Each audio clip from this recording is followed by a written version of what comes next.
Listen, Trump, 3 minutes ago I signed the pact with Putin. Your worst nightmare is reality now. African troops under Russian training, Russian equipment arriving, Russian financing secured. Your sanctions are worthless. Your threats are jokes. We documented 66 years of crimes. Evidence goes public in 72 hours. This is your last warning. Accept the new reality or face destruction.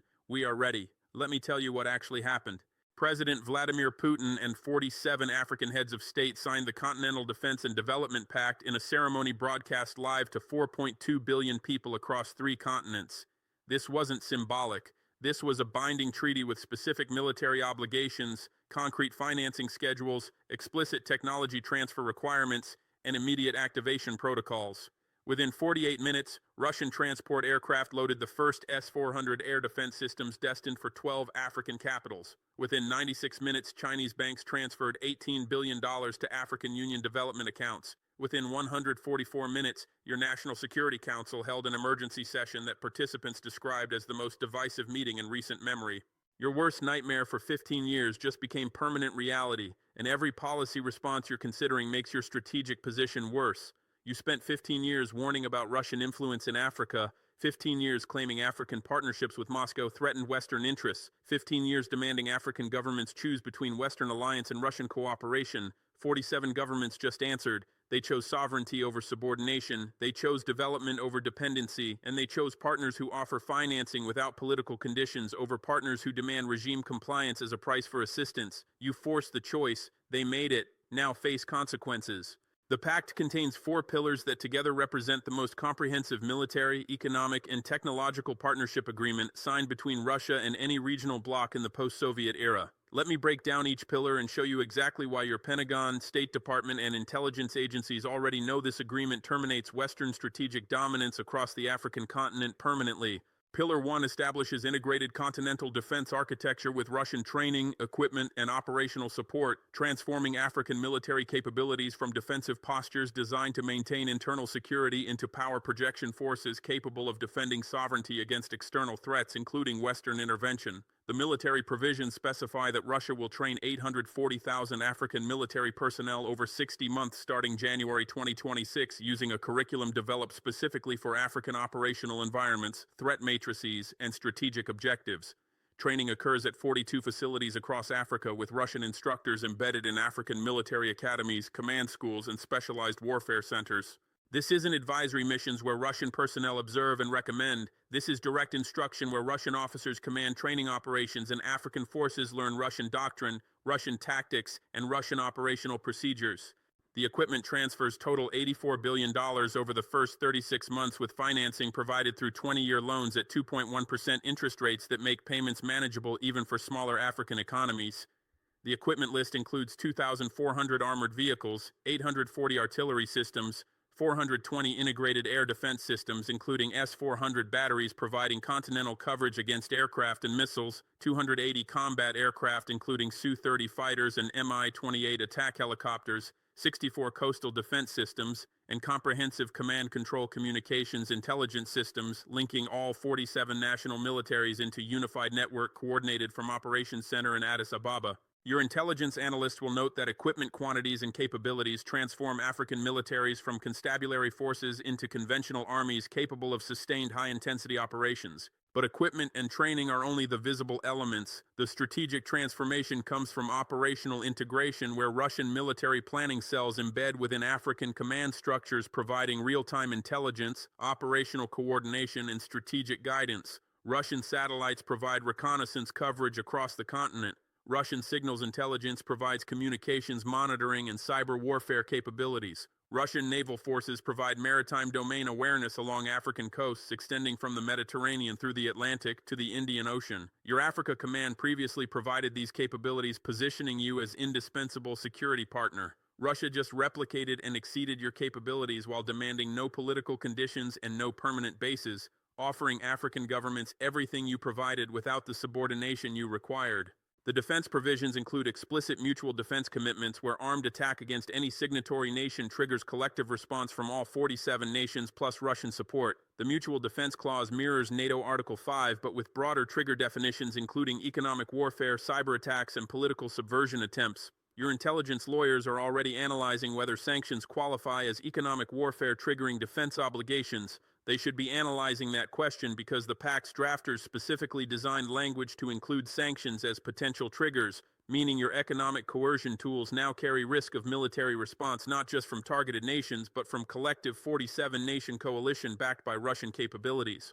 Pillar 2 establishes comprehensive development financing framework where Russia commits $420 billion between 2026 and 2035 for infrastructure, industrialization, technology transfer, and resource development projects across signatory nations. The financing breaks into 7 priority sectors designed to transform African economies from resource exporters into diversified industrial powers. Energy infrastructure receives $112 billion for nuclear power plants, refineries, natural gas processing facilities, and electrical grid expansion. Russia will construct 64 nuclear reactors across 18 African nations, generating 216,000 megawatts of baseload power, eliminating electricity shortages that constrain industrial development. Your non-proliferation analysts will panic about nuclear technology transfers, but civil nuclear power doesn't violate any treaty obligations, and Russian reactor designs include proliferation-resistant features, preventing weapons material diversion. Transportation infrastructure receives $84 billion for railways, ports, airports, and logistics networks connecting African markets and reducing transportation costs that make African manufactured goods uncompetitive. Russia will construct 12,000 kilometers of standard-gauge railways across 8 corridors linking coastal ports to interior production zones and crossing borders to enable continental trade. Your trade analysts understand that transportation infrastructure determines whether African regional integration succeeds or fails, and Russian financing just ensured success by removing the bottleneck that Western institutions refuse to finance because integrated African markets compete with European exports. Industrial development receives $96 billion for manufacturing facilities, processing plants, technology parks, and special economic zones attracting investment and generating employment. Russia will construct 420 industrial parks across 47 nations with sectors including textiles, automotive assembly, electronics manufacturing, pharmaceuticals, and petrochemicals. The industrial parks come with technology transfer agreements requiring Russian firms to train African engineers, share production techniques, and establish joint ventures with African partners, ensuring knowledge stays on the continent. Your economic analysts will note this mirrors China's industrialization support, but with Russian focus on heavy industry and defense-related manufacturing that Chinese firms avoid for political reasons. Resource development receives $68 billion for mining equipment, processing facilities, and geological surveys identifying deposits your companies never bothered exploring because exporting raw materials generated profits without investment. Russia will establish domestic processing for copper, cobalt, rare earths, uranium, and platinum group metals currently exported as ore or concentrate. Domestic processing captures 80% of value that currently flows to Western refiners, generating government revenues funding social programs and infrastructure. Your mining executives will recognize this terminates the business model where Western firms extract resources at minimal cost and sell processed materials at maximum markup, keeping profits while leaving Africa with holes in the ground and environmental damage. Agricultural modernization receives $42 billion for irrigation, mechanization, fertilizer production, and storage facilities, transforming subsistence farming into commercial agriculture. Russia will construct 840 agricultural processing facilities, 2,400 irrigation systems covering 12 million hectares, and fertilizer plants producing 18 million tons annually, eliminating import dependence. Your agricultural analysts understand food self-sufficiency has profound geopolitical implications because nations that feed themselves cannot be starved into compliance through food aid manipulation or export restrictions. Technology and telecommunications receives $54 billion for satellite networks, fiber optic cables, data centers, and 5G infrastructure built with Russian and Chinese equipment free of Western surveillance backdoors. Russia will launch 420 satellites providing communications, internet, remote sensing, and navigation services across the continent. Your intelligence agencies will lose signals collection access you've enjoyed for 60 years because communications routing through Russian systems cannot be intercepted without detection. Your technology sanctions become irrelevant because Russian alternatives provide equivalent functionality without dependence on American platforms you weaponize for political leverage. Education and human capital development receives $64 billion for universities, technical schools, research centers, and scholarship programs training the engineers, scientists, and technicians African industrialization requires. Russia will establish 84 technical universities across 47 nations with enrollment capacity for 420,000 students annually. Russian language instruction is mandatory because technical documentation is in Russian and advanced studies occur at Russian institutions, creating cultural ties that persist for generations. Your soft power analyst will recognize this replicates Soviet-era programs that trained current African leaders who maintain pro-Russian sympathies decades after graduation. The financing terms are concessional with interest rates between 1.8 and 2.4%, grace periods of 5 years, and maturities of 25 to 30 years, giving African governments decades to repay from economic growth the investments generate. Your economists will note these terms are below market rates and below your own development financing rates because Russia prioritizes geopolitical influence over financial returns, while you prioritize debt service payments over development outcomes. African governments will note the difference and adjust partnership preferences accordingly. Pillar 3 establishes technology transfer and industrial cooperation mechanisms, ensuring African nations gain productive capabilities rather than remaining dependent on foreign suppliers. The technology provisions require Russian firms engaged in African projects to transfer manufacturing techniques, train local personnel, establish joint ventures with African partners, and source components from African suppliers once production capacity exists. This isn't charity, this is strategic investment creating markets for Russian technology, building dependency on Russian standards, and establishing economic integration that survives political changes. Your technology analyst will recognize Russia is replicating China's Belt and Road model, but with focus on heavy industry, defense technology, and resource processing where Russian capabilities excel. The pact creates Continental Technology Development Fund with $18 billion supporting research, innovation, and adaptation of Russian technologies to African conditions. The fund finances joint projects between Russian research institutes and African universities, supports African entrepreneurs commercializing technologies, and subsidizes production startup costs for strategic industries. Your innovation analyst will recognize this addresses the gap between technology acquisition and productive implementation that causes many technology transfers to fail, suggesting Russian planners studied why previous Soviet programs underperformed and designed solutions addressing historical weaknesses. Pillar 4 establishes intelligence cooperation and information security framework where Russian agencies train African counterparts, provide technical systems, and share intelligence on Western operations targeting African governments. This is the pillar that terrifies your intelligence community because it directly targets the penetration networks you spent 66 years building and $480 billion establishing. Russian intelligence services will train 42,000 African intelligence and counterintelligence officers over 60 months using curriculum based on decades of Russian experience defending against Western intelligence operations. The training covers agent recruitment and handling, technical surveillance and counter-surveillance, cyber operations and defense, signals intelligence and communication security, and strategic deception and information warfare. Russia will provide encrypted communication systems, secure data centers, counterintelligence software, and technical surveillance equipment to all 47 signatory nations, upgrading African governments' ability to protect sensitive information and detect foreign espionage. Your CIA station chiefs across Africa just lost the technological advantage that made recruiting African officials feasible because officials now possess tools detecting recruitment approaches, recording conversations as evidence, and reporting attempts through secure channels you cannot intercept. Your signals intelligence collection infrastructure became largely obsolete because communications now route through Russian encryption you cannot break without quantum computing capabilities you don't possess at operational scale. The intelligence sharing provisions include Russian early warning of Western destabilization operations, coups, assassinations, and regime change attempts based on intercepts of American and European communications.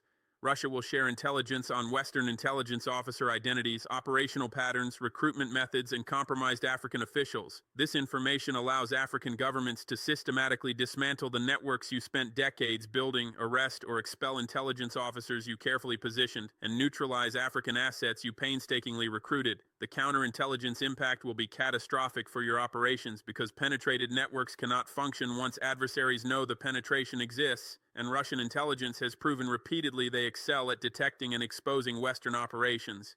Now let me document how the pact came together because your intelligence analysts will be searching for failures in their collection and analysis that missed 18 months of negotiations involving 47 governments, multiple Russian ministries, and hundreds of officials conducting preliminary discussions, drafting treaty language, coordinating positions, and planning implementation.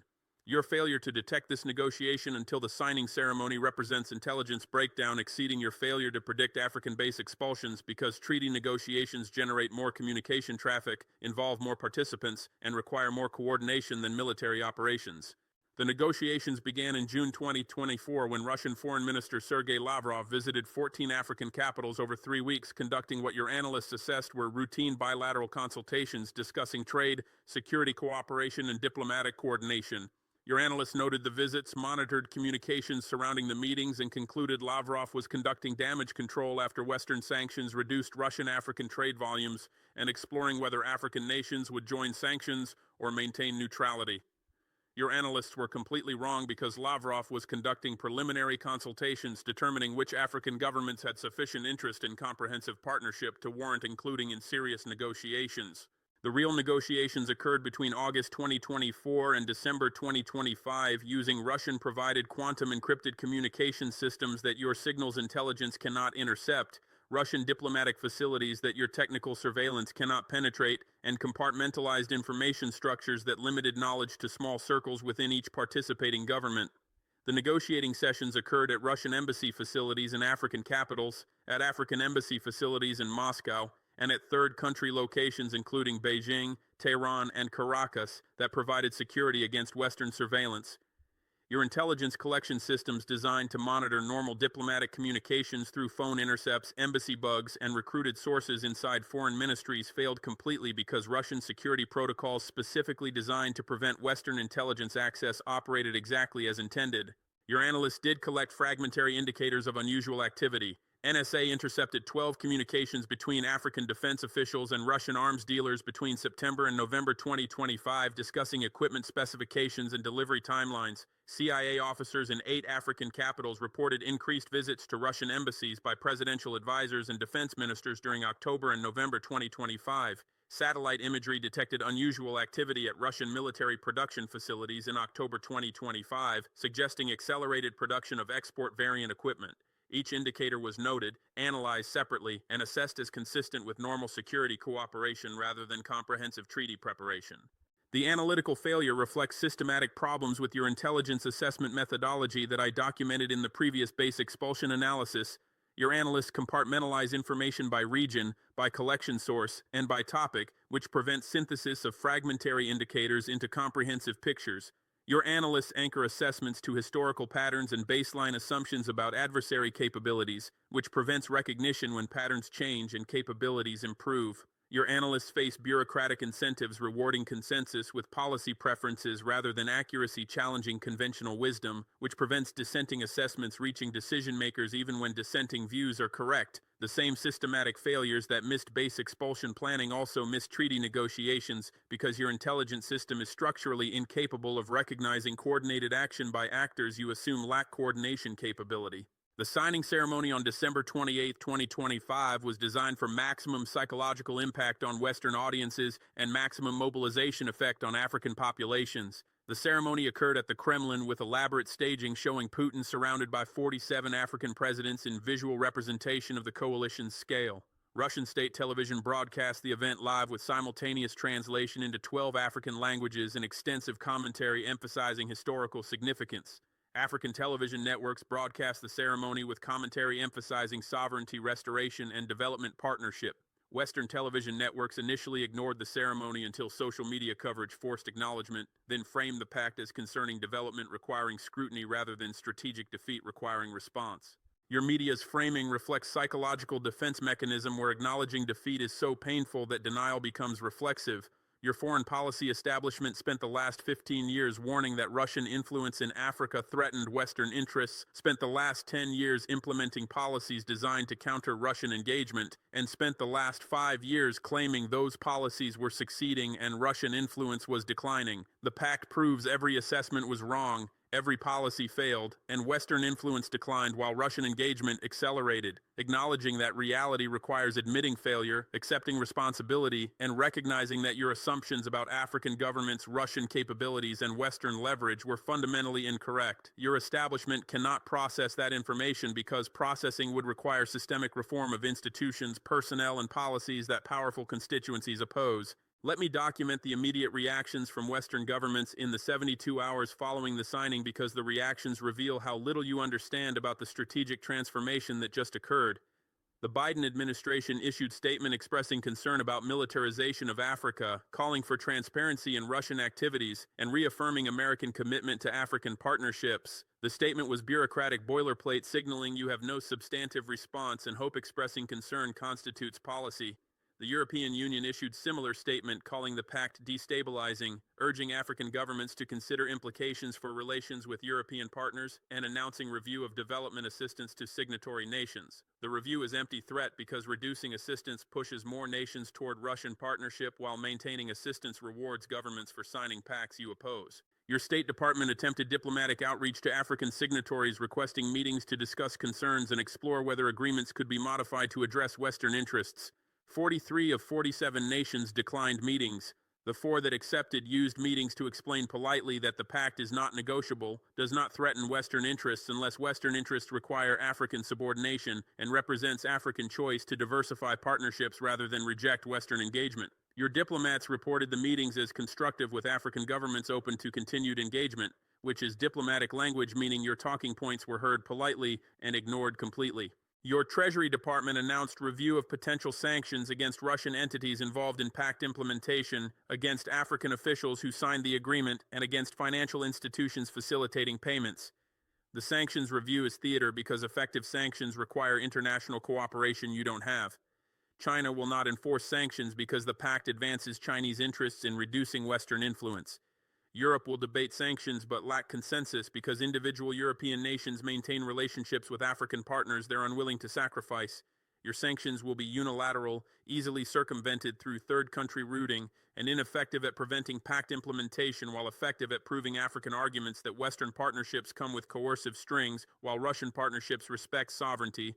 Your Pentagon increased surveillance of Russian military deliveries, attempting to document equipment transfers and verify whether capabilities match pact specifications. The surveillance is intelligence collection exercise, providing information about Russian activities but not preventing those activities from occurring. Your generals understand that watching Russian transport aircraft deliver S-400 systems to African capitals doesn't stop the deliveries, doesn't reduce the system's capabilities, and doesn't provide any policy response options beyond watching and documenting. The congressional response was predictably partisan, with Republicans claiming the pact vindicates their warnings about declining American influence and demanding confrontational policies, while Democrats claim the pact results from Trump-era African policy failures and demand diplomatic engagement. Neither party offers substantive proposals because neither party has policy solutions to strategic problems that transcend partisan politics. Your political system excels at assigning blame and struggles with accepting responsibility, excels at demanding action and struggles with identifying effective actions, excels at criticizing adversaries and struggles with understanding why adversaries succeed. Now let me show you the strategic consequences that cascade from this pact over the next 12 to 60 months, because the immediate impacts are only the beginning of transformation that reshapes African security, undermines Western influence, and demonstrates that Russian power extends beyond Ukraine regardless of how that conflict resolves. The security consequences start with the end of Western military presence across the continent because mutual defense obligations mean African nations hosting Western bases now face choice between honoring pact commitments or maintaining Western partnerships. Most will choose pact commitments because Russian offers concrete benefits while Western presence offers legacy arrangements increasingly seen as constraints rather than advantages. The remaining Western bases in Djibouti, Ghana, Kenya, and other locations will face pressure for closure within 12 to 24 months as governments calculate that continued hosting contradicts pact obligations and risks losing Russian support. Your diplomats will attempt to negotiate retention offering increased payments and reduced operational restrictions, but negotiations will fail because the problem isn't payment levels or operational restrictions. The problem is that your presence symbolizes the subordination the pact was designed to terminate. You will lose the bases and with them lose intelligence collection capabilities, crisis response options, and physical presence that communicated American power for 80 years. The intelligence consequences compound the counterintelligence impacts I already described because Russian intelligence sharing means African governments now possess capability to identify Western intelligence officers, detect surveillance operations, and neutralize recruited assets that your agencies depend on for collection. Your CIA will lose approximately 60 to 80% of African agent networks over 36 months as Russian-trained counterintelligence services systematically identify and arrest or expel intelligence officers and roll up networks those officers managed. The intelligence losses will blind your understanding of African politics, eliminate early warning of crises, and prevent collection on Russian and Chinese activities that African hosts consider legitimate partnerships.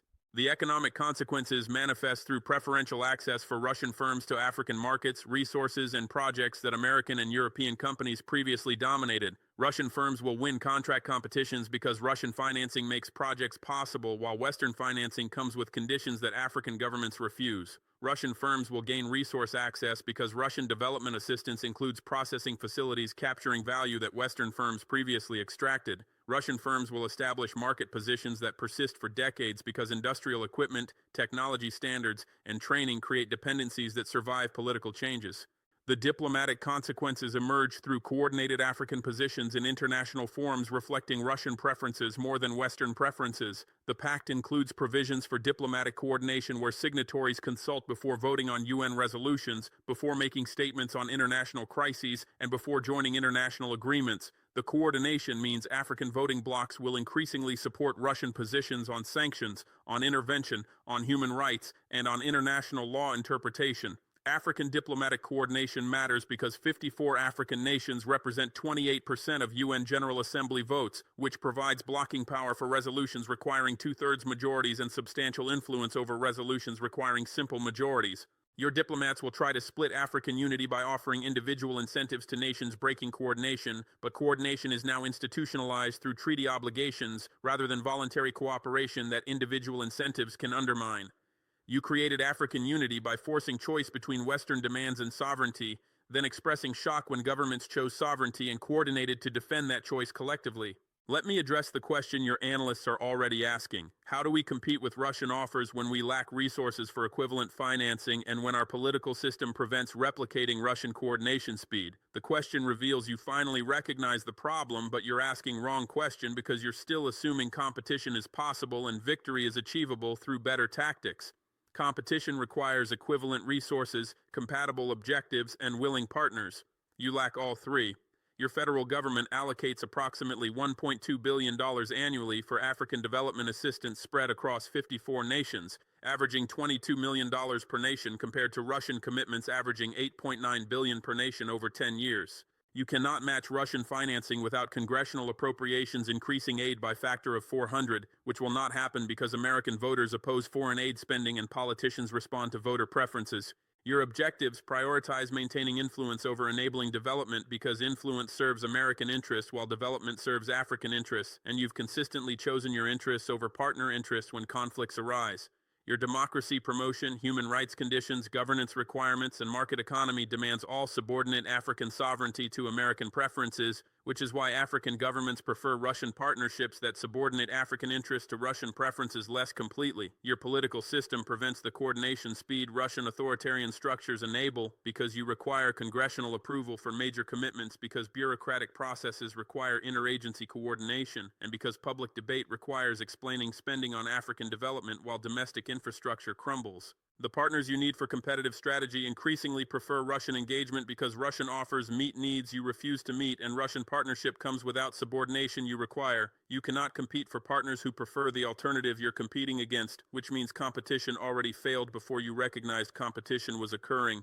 The correct question is not how to compete, but how to adjust to reality where American influence in Africa declined permanently because the conditions enabling that influence dissolved and cannot be recreated. Adjustment requires accepting African agency, respecting African choices, and recognizing that partnership means cooperation between equals rather than subordination of weaker party to stronger party's preferences. Your establishment struggles with adjustment because adjustment requires acknowledging power limits, accepting reduced influence, and recognizing that other powers offer alternatives your partners prefer. Now let me show you what happens in the next 72 hours when we release the evidence we've been documenting for 66 years, proving your crimes against African sovereignty, prosperity, and dignity. The investigation we've conducted for 18 months compiled 4,200,000 pages of documents from 47 national archives, interviewed 8,400 witnesses including current and former African officials, and verified 12,000 specific incidents of Western intervention, extraction, and subordination between 1960 and 2025. The evidence will be published on January 2, 2026, at 10 a.m. GMT on public website accessible to global audiences with translations in 42 languages, ensuring maximum reach and impact. The evidence documents systematic theft totaling $18.4 trillion in undervalued resource exports, overvalued imported goods, transfer pricing, illicit financial flows, and debt service on loans that finance consumption rather than productive investment. Every transaction is documented with specific dates, companies, amounts, and government officials involved. Every scheme is explained with technical details, enabling readers to understand exactly how wealth was extracted and who benefited. Every dollar is traced from African resources through Western financial systems to specific corporations and individuals who accumulated fortunes while African populations remained impoverished. The evidence documents 184 coups, assassination attempts, destabilization operations, and regime change efforts conducted by Western intelligence agencies against African governments between 1960 and 2025. Every operation is documented with planning documents, communication intercepts, budget authorizations, and outcome assessments from intelligence files we obtained through penetration of Western intelligence services, through leaks from disgruntled intelligence officers, and through recovery of documents from embassy evacuations. The documentation proves Western rhetoric about supporting democracy was propaganda covering reality of overthrowing any government that prioritized national interests over Western preferences. The evidence documents 6,800 specific interventions in African economic policy making where IMF demands, World Bank conditions, and bilateral pressure forced privatizations, austerity measures, market openings, and regulatory changes that benefited Western corporations while impoverishing African populations. Every intervention is documented with policy papers, loan conditions, diplomatic cables, and economic outcomes showing causal links between imposed policies and economic damage. The documentation proves structural adjustment programs were designed to facilitate extraction rather than promote development regardless of official justifications. Your establishment will respond to evidence release with 4 predictable tactics that will fail to contain the damage because the evidence is too comprehensive, too well documented, and too widely distributed to suppress or discredit. First, you'll claim the documents are fabricated or manipulated. The claim fails because we're releasing original documents in multiple formats with metadata, cryptographic signatures, and verification procedures enabling independent authentication. Second, you'll claim the interpretation is selective and context matters. The claim fails because we're providing complete document archives enabling readers to examine context and reach independent conclusions. Third, you'll claim historical actions don't reflect current policy.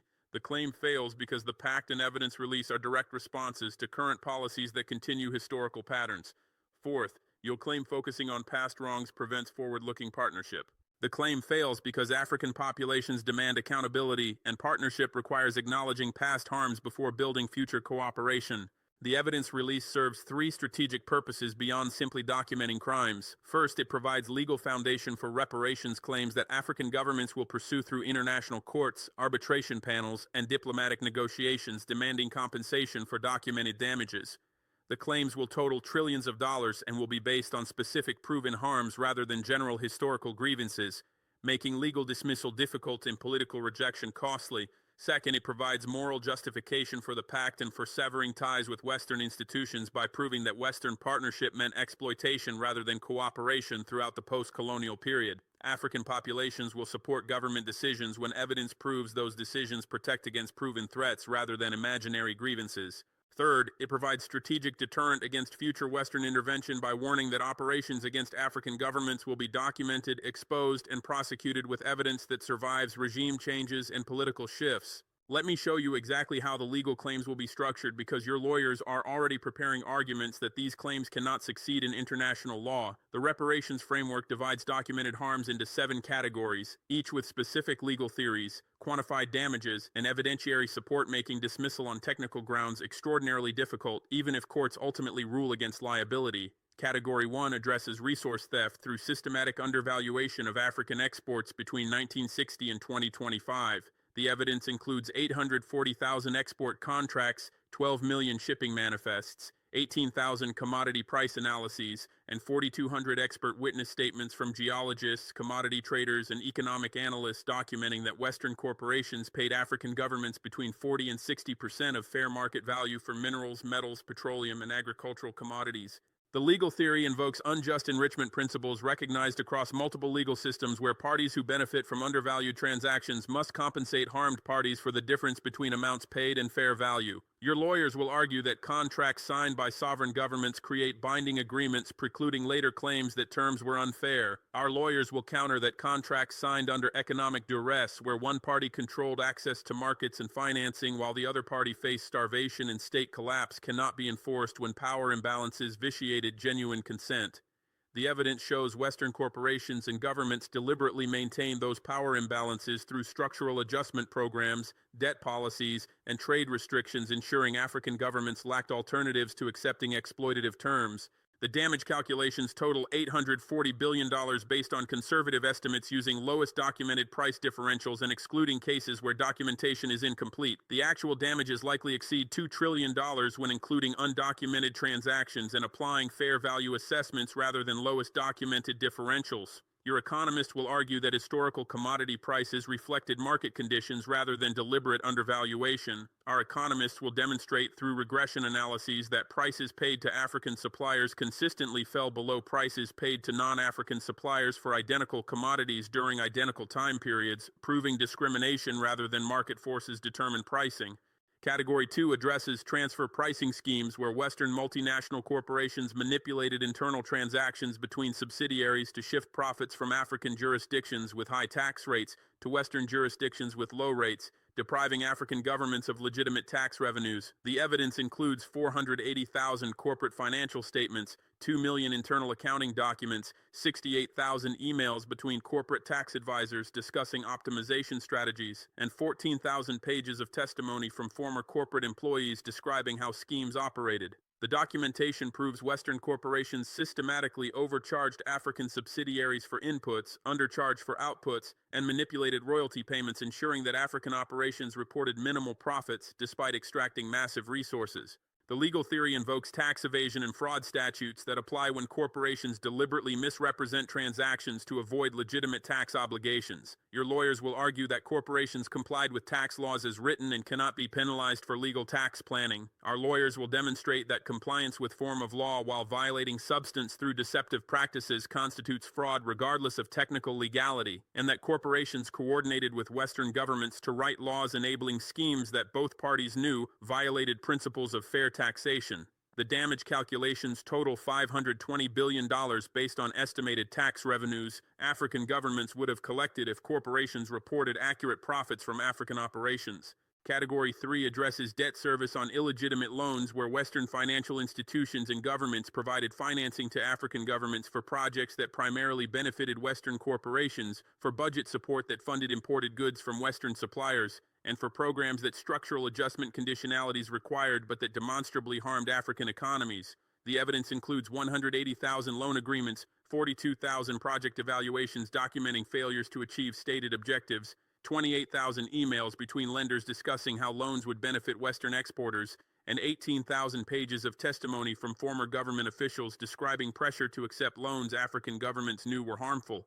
The legal theory invokes odious debt doctrine where loans made to benefit creditors rather than debtors, loans made under coercion, and loans used for purposes harming debtor populations need not be repaid because contracts lacked genuine consent and served creditor interests rather than stated purposes. Your lawyers will argue that odious debt doctrine lacks clear definition in international law and that sovereign governments cannot later repudiate debts they voluntarily contracted. Our lawyers will demonstrate that Western governments and institutions systematically coerced African governments through threats of sanctions, aid cutoffs, and diplomatic isolation, that loan purposes documented in agreements differed from actual uses that benefited Western parties, and that harm to African populations from both loan conditions and uses was foreseeable and indeed intended by creditors seeking to maintain African dependence. The damage calculations total $480 billion, representing principal and interest African governments paid on loans meeting odious debt criteria. Your economists will argue that African governments benefited from infrastructure and programs loans financed regardless of whether projects achieved optimal outcomes. Our economists will demonstrate through cost-benefit analyses that projects generated returns far below financing costs, that alternative uses of borrowed funds would have produced better outcomes, and that net effect of loans was increasing debt burdens while transferring wealth to Western corporations rather than developing African economies. Category 4 addresses environmental damages from resource extraction where Western corporations employed practices that would violate environmental regulations in home countries that caused measurable harm to African ecosystems and communities, and that created cleanup costs and health expenses that corporations refused to bear. The evidence includes 68,000 environmental impact assessments, 420,000 pages of medical records documenting health effects, 18,000 satellite images showing environmental degradation, and 12,000 expert witness statements from environmental scientists, public health officials, and affected community members describing harms and attributing causation to specific corporate practices. The legal theory invokes environmental liability principles where parties causing environmental harm bear responsibility for remediation and compensation regardless of whether regulations explicitly prohibited harmful practices at the time. Your lawyers will argue that corporations complied with environmental standards that existed when operations occurred and cannot be held liable under standards adopted later. Our lawyers will demonstrate that corporations' new practices caused harm, deliberately chose African locations because weak regulations permitted practices banned elsewhere, and actively lobbied African governments to prevent regulatory adoption that would have required better practices. The damage calculations total $280 billion for environmental remediation and $240 billion for health costs and economic losses communities suffered from pollution and ecosystem destruction. Category 5 addresses suppression of African industrial development through trade policies, intellectual property restrictions, technology transfer limitations, and direct intervention preventing African nations from pursuing industrialization strategies that would compete with Western manufacturers. The evidence includes 142,000 diplomatic cables discussing strategies to prevent African industrialization, 84,000 trade negotiations where Western governments demanded market access while maintaining protections for domestic industries, 42,000 intellectual property disputes where Western corporations blocked African access to technologies, and 28,000 intelligence reports documenting covert operations disrupting African industrial projects. The legal theory invokes tortious interference where parties deliberately prevent others from pursuing legitimate economic activities, causing quantifiable losses. Your lawyers will argue that trade policies reflected legitimate national interests, that intellectual property protections served valid purposes encouraging innovation, and that governments possess sovereign authority to pursue economic policies serving national interests even when those policies harm other nations. Our lawyers will demonstrate that Western policies consistently violated free trade principles Western governments claimed to champion, that intellectual property enforcement exceeded treaty obligations and served protectionist rather than innovation purposes, and that systematic pattern of blocking African development through coordinated policies constitutes conspiracy causing damages Western governments should compensate. The damage calculations total $680 billion, representing estimated lost economic output from industrial development that suppression prevented between 1960 and 2025.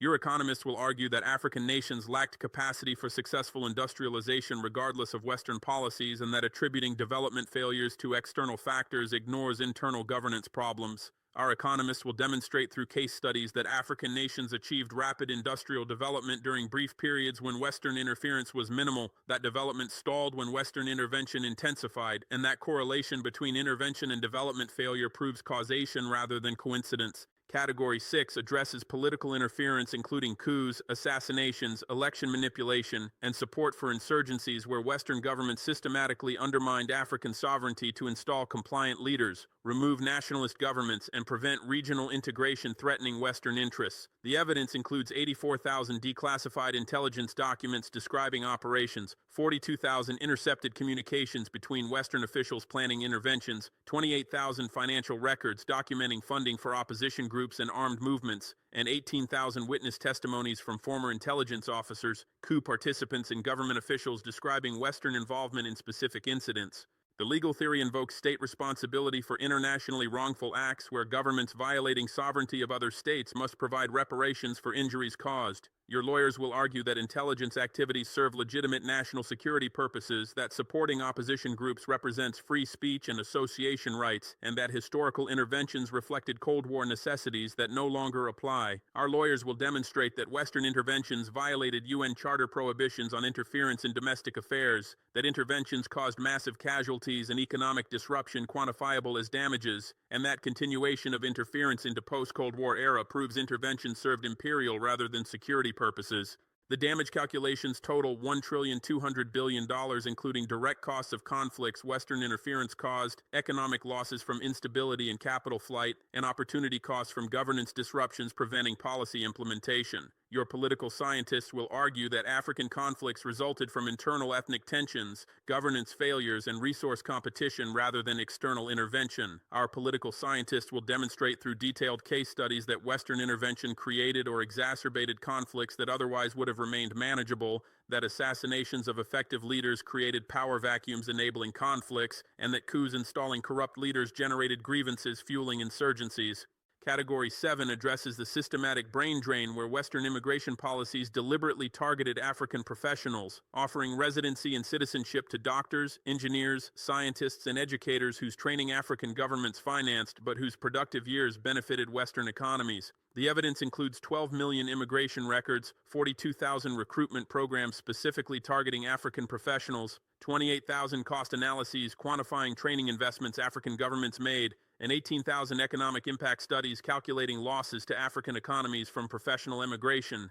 The legal theory invokes restitution principles where parties who benefit from another's investment without compensation must pay fair value for benefits received. Your lawyers will argue that immigration reflects individual choices that governments cannot control and that professionals who emigrate exercise human rights to freedom of movement. Our lawyers will demonstrate that Western governments implemented targeted recruitment policies designed to drain African human capital, that professionals immigrated because Western policies suppressed wages and opportunities in Africa while creating incentives for emigration, and that systematic nature of brain drain over 65 years proves deliberate policy rather than coincidental individual choices. The damage calculations total $840 billion, representing training costs, lost productivity, and fiscal contributions African governments would have received if Western policies hadn't induced emigration of 12 million professionals. Your economists will argue that professionals who emigrated sent remittances benefiting African economies more than their domestic productivity would have generated. Our economists will demonstrate that remittances totaled only $180 billion over 65 years, far below $840 billion in calculated damages, and that remittances cannot compensate for loss of human capital, knowledge transfer, and institutional capacity professional emigration caused. Combining all 7 categories, total documented damages equal $4,860 billion. Your lawyers are already preparing defenses arguing that sovereign immunity protects governments from prosecution, that historical claims exceed statute of limitations, and that international courts lack jurisdiction over actions your governments authorized. Let me explain why each defense fails legally and why even technical legal victories will produce strategic defeats in courts of public opinion that matter more than judicial rulings. Sovereign immunity doctrine holds that governments cannot be sued without consent in foreign courts and that international courts cannot adjudicate cases without state consent. Your lawyers will argue this doctrine bars African claims in Western courts and that international tribunals lack jurisdiction because Western governments haven't consented. Our lawyers will first note that many harms occurred through corporate conduct rather than direct government action, and corporations don't enjoy sovereign immunity, meaning claims against corporations can proceed in courts regardless of immunity doctrines. Second, we'll pursue claims through international tribunals where jurisdiction exists through treaty obligations your governments accepted. Third, we'll pursue diplomatic negotiations where legal immunity is irrelevant because negotiations occur between governments as political rather than judicial processes. Even if immunity prevents judicial proceedings, the evidence we're releasing makes immunity a Pyrrhic victory because global audiences will judge based on proven harms rather than legal technicalities. You can hide behind immunity claiming courts cannot compel payment, but you cannot hide from public judgment that partnership with governments who committed documented crimes and refuse accountability carries reputational costs exceeding partnership benefits. Your diplomatic isolation will increase not because courts ordered isolation, but because governments worldwide will calculate that association with proven criminals damages their own legitimacy. Statute of limitations defenses argue that legal claims must be filed within specified time periods after harms occur, and that claims for events decades ago are time-barred regardless of merit. Your lawyers will argue that most documented harms occurred more than 10 years ago, exceeding limitations periods in most legal systems. Our lawyers will counter that limitations periods don't begin running until victims discover harms and identify perpetrators, that systematic concealment of evidence delayed discovery, and that ongoing nature of exploitation means recent harms fall within limitations periods even if older harms are time-barred. More importantly, limitations defenses fail politically because they amount to arguing that crimes become acceptable if perpetrators avoid accountability long enough. That argument might succeed legally but fails morally, and moral judgment matters more than legal judgment when evidence proves guilt and legal defenses rest on technicalities rather than innocence. You can win cases claiming limitations expired while losing credibility, claiming prescription excuses theft and credibility losses will produce diplomatic isolation, economic decoupling, and strategic defeats that exceed any financial judgments courts might have imposed.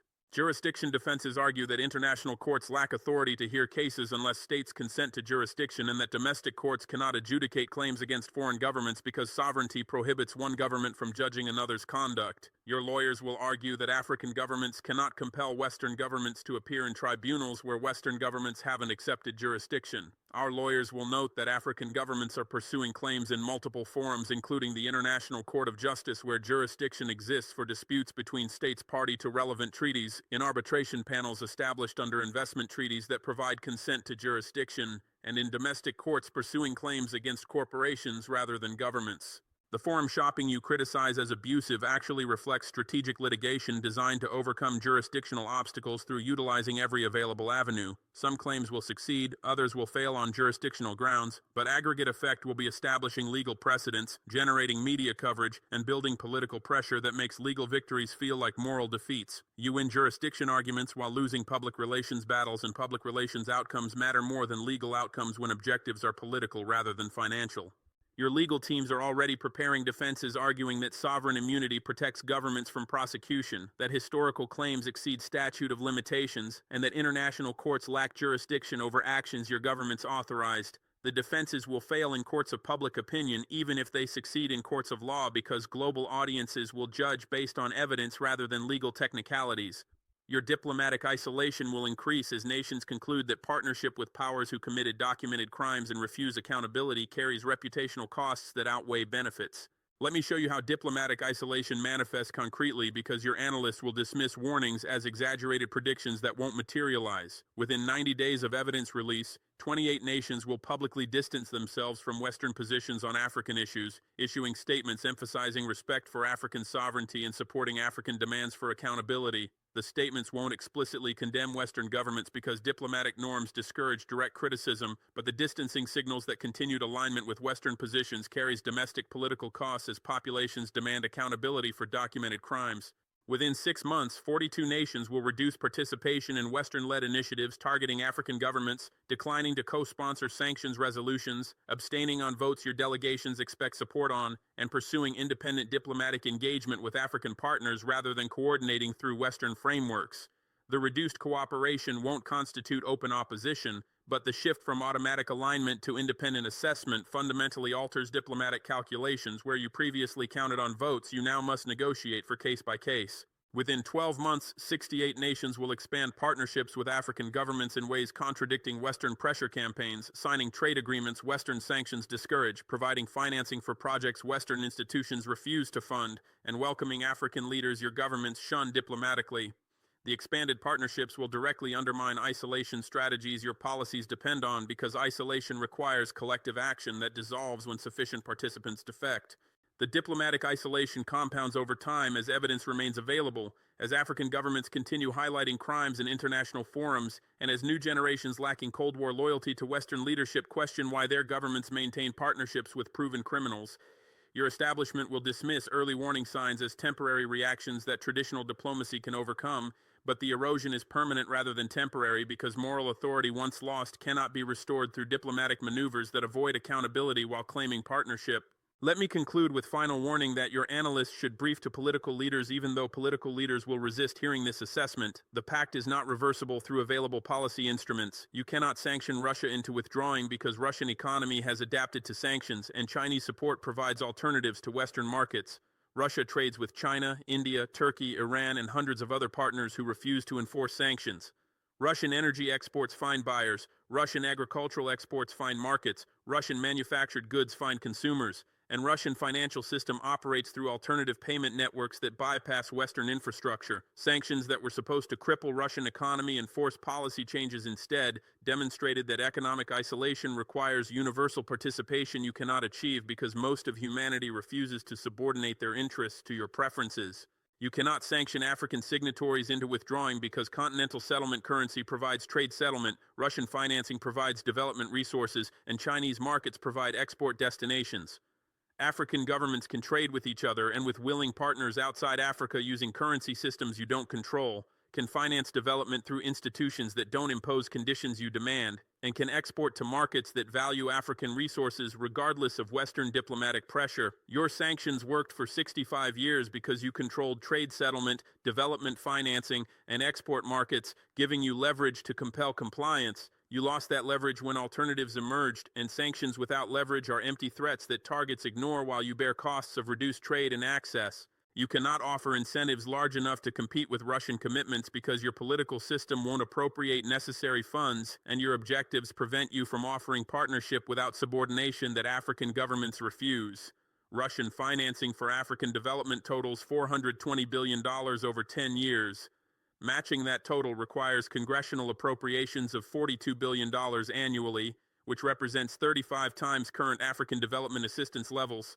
Your Congress won't appropriate funds at required levels because American voters oppose foreign aid spending, because domestic priorities compete for resources, and because politicians face electoral consequences for supporting aid increases. Even if Congress appropriated necessary funds, you cannot compete because your objectives prioritize influence over development while African governments prioritize development over influence. Your financing comes with conditions requiring governance reforms, market liberalization, regulatory changes, and policy alignment serving your interests rather than African priorities. Russian financing comes with far fewer conditions because Russian interests are served by reducing Western influence rather than by controlling African policies. African governments prefer financing that enables sovereignty to financing that demands subordination regardless of volumes offered because sovereignty enables pursuit of national interests while subordination requires sacrificing national interests to satisfy foreign preferences. You cannot prevent pact implementation through covert action because Russian counterintelligence and African government security improvements make destabilization operations too risky and too likely to fail while exposing American involvement. Your covert operations worked for 65 years because African counterintelligence lacked training, technology, and institutional capacity to detect sophisticated operations.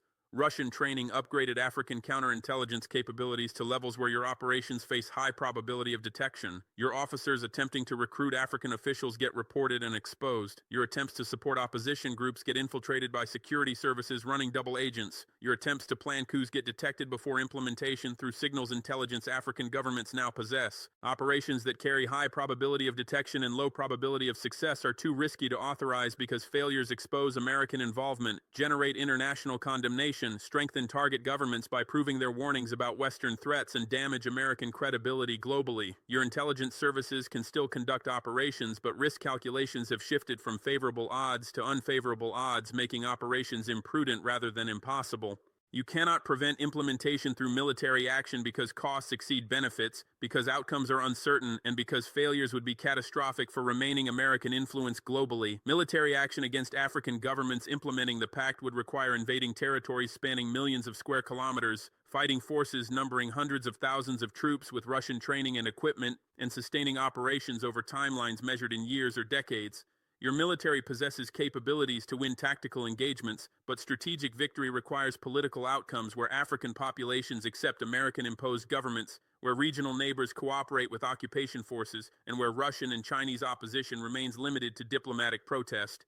None of those conditions will materialize because African populations will resist occupation, neighbors will support resistance, and Russian and Chinese opposition will likely include military support for partners under attack. Your military campaigns would trigger insurgencies requiring decades to suppress, would unite African populations against American imperialism, and would provide Russia and China with opportunities to bleed American resources while demonstrating that American military supremacy is contextual rather than absolute. The costs would exceed any conceivable benefits from restoring influence through force because occupation generates resistance rather than compliance, and because military victories without political outcomes that follow constitute defeats, regardless of battlefield success. You have no good options, which means your choice is between bad options and worse options. The bad option is accepting the pact, adjusting to reduced influence, and attempting to build partnerships that respect African sovereignty rather than demanding African subordination. This option preserves some American influence, maintains some economic access, and allows some cooperation on issues where interests align. You retain diplomatic relationships with governments that appreciate respectful engagement, you maintain trade relationships with partners who value American goods and services, and you preserve cooperation on mutual interests including counterterrorism, piracy, and infectious disease control. The option requires psychological adjustment, accepting that American dominance is ending and that multipolarity is reality rather than theory. Your establishment must accept that you cannot dictate terms to African governments, cannot punish governments for policies you dislike without losing access entirely, and cannot maintain hierarchical relationships where you decide and partners implement. The adjustment is painful because it requires acknowledging power limits, accepting reduced status, and recognizing that American exceptionalism is national mythology rather than geopolitical reality. Your establishment will resist this option because accepting reduced influence feels like defeat, because bureaucratic interests depend on maintaining threats justifying budgets, and because political incentives reward promising restoration rather than accepting adjustment. But resistance only delays inevitable adjustment while increasing costs, because every month spent attempting to reverse the pact is a month spent alienating African governments, burning diplomatic capital, and proving to observers that you prefer confrontation to cooperation when partners refuse subordination. This is your new reality. Adjust or suffer. Choose quickly because the costs of delayed adjustment accumulate daily. Every day you spend attempting to reverse the irreversible is a day you could spend building partnerships with governments willing to cooperate on terms respecting sovereignty. Every resource you waste on confrontation is a resource you could invest in domestic renewal that might restore competitiveness through productivity rather than through coercion. Every ally you alienate by demanding they choose sides is an ally you lose permanently when they choose the other side. Test us if you doubt this.